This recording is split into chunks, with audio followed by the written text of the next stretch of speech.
It is my pleasure to welcome you all to Army Headquarters, Command Officers Mess 1, Abuja, for the Chief of Army Staff Combined Second and Third Quarter Conference 2021.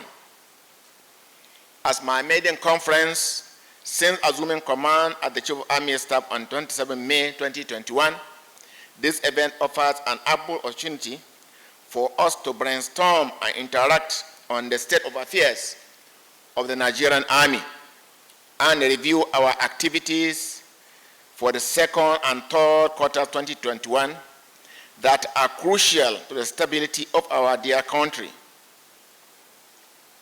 This is with a view to coming up with new strategies for winning the war against terror and other violent crimes being perpetrated across the country. As you are aware, I took over command of the Nigerian Army at a very critical period when the nation is facing daunting security challenges characteristic of a volatile, uncertain, complex, and ambiguous environment. This was rightly highlighted by the Commander-in-Chief, President Muhammadu Buhari, GCFR, during my first meeting with him. During the meeting, the President reiterated his order to the armed forces to decisively deal with all security challenges facing the country. Thus, as an army, we must strive to ensure we conduct ourselves professionally and respond adequately to threats against our nation in accordance with the Constitution. In line with the President's directive and my intent to build the Nigerian Army into a formidable force, I conceived the vision of having a professional Nigerian Army ready to accomplish assigned missions within a joint environment in defense of Nigeria. It is my belief that my vision would drive my command philosophy, which include professionalism, readiness, administration, and cooperation at the cardinal pillars. Professionalism is all-encompassing, and it entails returning to the tenets of basic soldiering, adhering strictly to customs, traditions, and ethics of our army, as well as upholding regimentation and emplacing transparent sanctions and reward systems. It also involves the need for discipline and good leadership in our operations. Discipline in itself entails doing the right thing at the right time and place, with or without supervision or prompting, and in tandem with our ethic, custom, and traditions, major or minor as they are, including our dress, salutation, and haircut, among others. Readiness on its own entails improved training, optimal resourcing, innovation, and being proactive. I shall ensure that adequate platforms and equipment are procured both locally and from overseas to engender effective performance of our roles as we improve our maintenance systems to ensure operational success and longevity of our equipment. Administration on its part entails engendering the right attitude and frame of mind that are essential for operational effectiveness. I shall therefore ensure good administration of troops in place to improve morale. We will prioritize welfare of personnel, promote merit, celebrate gallantry, honor our heroes, and support our families. Cooperation entails ensuring synergy at all levels and cordial working relationship with our sister services, ministries, departments, and agencies to achieve our common tasks in defense of Nigeria. We have commenced building bridges across the services and agencies through robust joint interagency and intergovernmental framework to confront our current security challenges. As formation commanders and principal staff officers, Your role is crucial to the attainment of my vision. And as officers and commanders under whose charge are placed men, material, and other resources, you are the key drivers of these highlighted pillars. You must therefore note that even if we have all the required tools and equipment, we might not achieve much without you providing effective leadership, good attitude, and acting professionally in all our conduct, in all our operations, and in all our activities. I therefore charge you all to immediately key into my vision so that together we can take the Nigerian Army to even greater heights. I want to state that the Nigerian Army under my watch will remain resolute and continue to chart progressive path toward tackling the security challenges confronting the country. Hence, I have directed that serious attention be given to sustaining and improving the tempo in all ongoing Nigerian Army operations across the country. I have also directed for the conduct of special operations, especially in North Central and Northwest region, to address deteriorating security infractions in the regions. Commanders must therefore glean from my command philosophy to ensure that operational and administrative proficiencies of Nigerian Army units and formations are sustained and improved upon. Commanders must seize initiative. Commanders must have initiative. Commanders must take initiative. They must take decisive action to defeat the threats in their respective areas of responsibility. I will not take or accept excuses. Gentlemen, we are to note, please, that failure is failure, irrespective of the circumstances.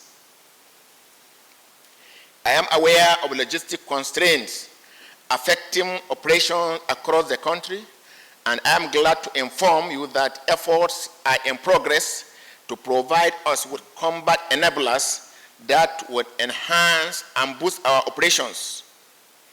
Concerted efforts are being made to eliminate the threat of improvised explosive devices, which has been a major impediment to troops and our operations in Operation Haɗin Kai. I want to assure you that I am determined to rebuild the fighting skills, capacity, confidence, and morale of our troops across the various theaters of operation. Training must also be given due attention that it deserves. In order to achieve this, priorities for the first quarter of Nigerian Army will include training and training. I will ensure that through functional training, officers and soldiers of the Nigerian Army are equipped with the right attitude, competencies, and skills to effectively undertake daring missions in addition to developing social and special operations forces. This would be closely followed by procurement that ensures appropriate kitting and provision of protective gears, weapons, equipment, and platforms. Let me, however, remind you all that while no effort will be spared in achieving these goals, it is command responsibility to ensure the sustenance and maintenance of all equipment. We have to improve our maintenance culture to prolong the lifespan of our platforms and equipment. I have serious concerns and therefore very committed to restoring, developing, and improving the competence, skills, and competency of individual soldier progressively in his career up to senior non-commissioned officer and warrant officer level.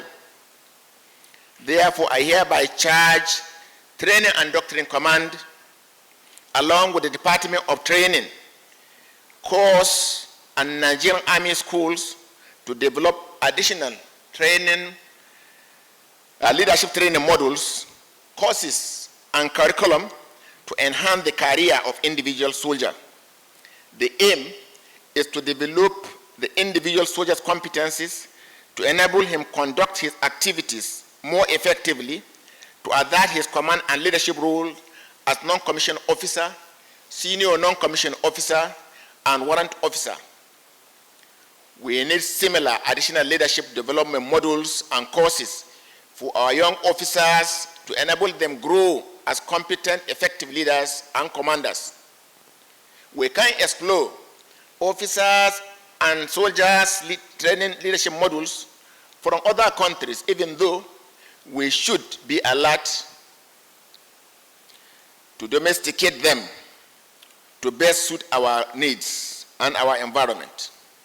The of our troops is essential to their operational effectiveness and higher morale. Hence, troops' welfare and that of their families will also be given paramount attention. Welfare is not only limited to monetary incentives or promotion, but it also includes effective and realistic training, which will save the lives, the troops' lives, and avert injuries.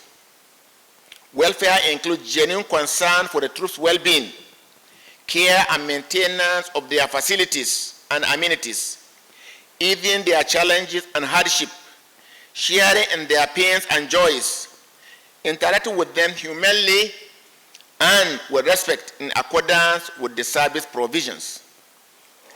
Welfare as part of effective training would include guiding and mentoring of subordinates, appreciating their strengths and weaknesses, and being firm and fair to them in all circumstances.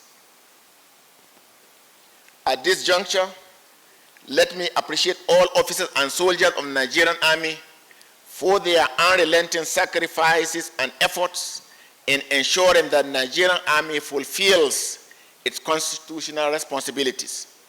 I will continue to demand that you redouble your efforts so that we can decisively deal with our adversaries or any group or persons that threaten the peace and stability of our great nation. In so doing, we will achieve our end state of ensuring a peaceful and stable Nigeria. I will also be using this conference to give very clear directives of what I expect from you all. This will be after or at the end of the conference. So at this point, it is with higher sense of responsibility and respect that I wish to express the Nigerian Army's gratitude once again to the President, Commander-in-Chief of the Armed Forces of the Federal Republic of Nigeria, His Excellency President Muhammadu Buhari GCFR, for his strategic guidance and unrelenting support to the Nigerian Army. On behalf of officers and soldiers of the Nigerian Army, I once more pledge our total commitment to the defense of the Constitution of the Federal Republic of Nigeria. It is on this note that I once again welcome all participants, especially our esteemed guests and resource persons, and retired colleagues whom we have specially invited to glean from their wealth of experience. On this note, it's my honor and privilege to declare the Chief of Army Staff Combined Second and Third Quarter Conference 2021 open. Thank you and God bless.